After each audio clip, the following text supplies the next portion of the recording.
आज हम लोग बात करेंगे ध्यान कैसे करें।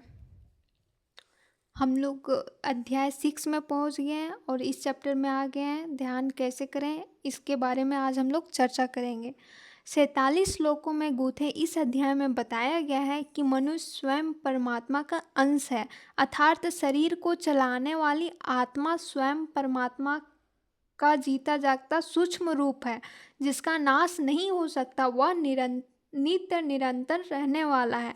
केवल शरीर रूपी वस्त्र बदल जाते हैं। इसलिए कहा गया है कि मनुष्य जन्म में शरीर की जितना महत्व नहीं है, उतना शरीर द्वारा किए जाने वाले कार्यों का है। ये कार्य ही मनुष्य को जन्म जन्म के बंधन से मुक्त करके ईश्वर के लोक में जगह प्रदान कराते हैं।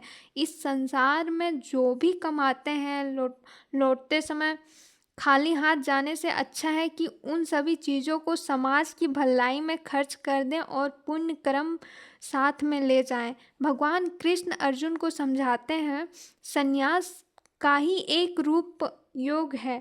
योग के लिए इंद्रियों तथा मन को वश में करना परम आवश्यक है। मनुष्य स्वयं ही अपना मित्र है तथा स्वयं ही अपना शत्रु है। अतः अपनी कमियों को सुधारकर वह स्वयं अपना भला कर सकता है। जो अपनी बुरी आदतों को नहीं छोड़ता, अपनी इंद्रियों तथा मन को वश में नहीं करता, वह तो स्वयं ही अपना शत्रु है। निस्वार्थ भाव से मित्र, शत्रु, पापी, पुण्यात्मा, अपने पराये सभी का भला चाहने वाला मनुष्य उत्तम है। वही एकांत में बैठकर परमेश्वर का ध्यान करने का अधिकारी होता है। ध्यान करने के लिए आसन, शरीर और स्थान की स्वच्छता जरूरी है, परंतु मन की निर्मलता तो बहुत आवश्यक है। अतः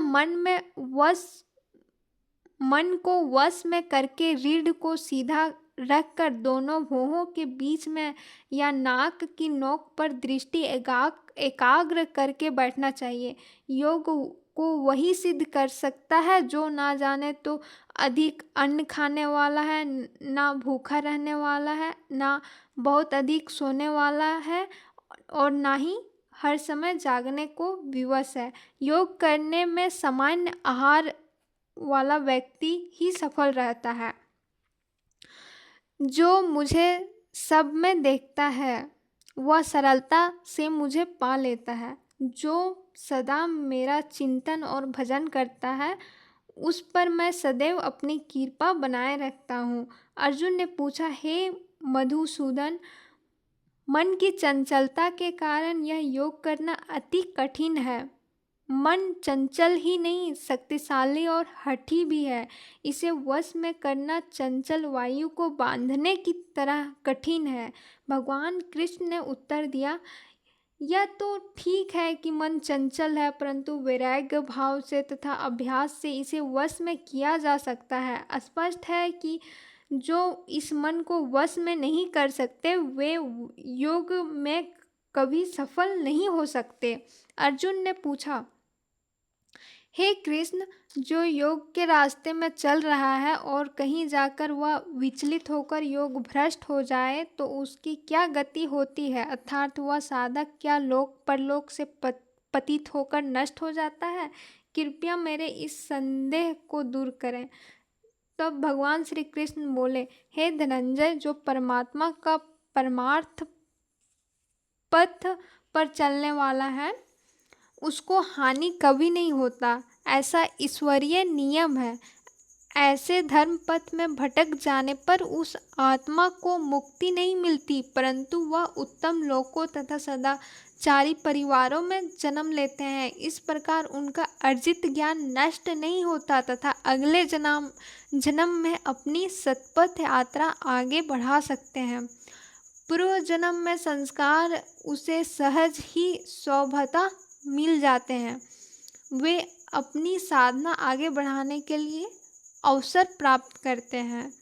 भगवान श्री कृष्ण का भाव यह है कि योग पथ का राही भ्रष्ट होकर भी पुनः अवसर प्राप्त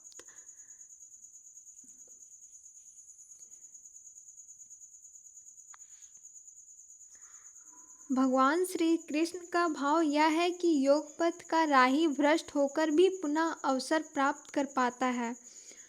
तथा देर सवेर मुक्ति पा ही लेता है। अधिक कुसंगति में पड़कर वह अपने संस्कारों में विपरीत आचरण करने लगे तो पाप का भागी होता है। निष्काम कर्म और समता का भाव बना रहे तो योगी का स्थान उत्तम और श्रेष्ठ होता है। धन्यवाद।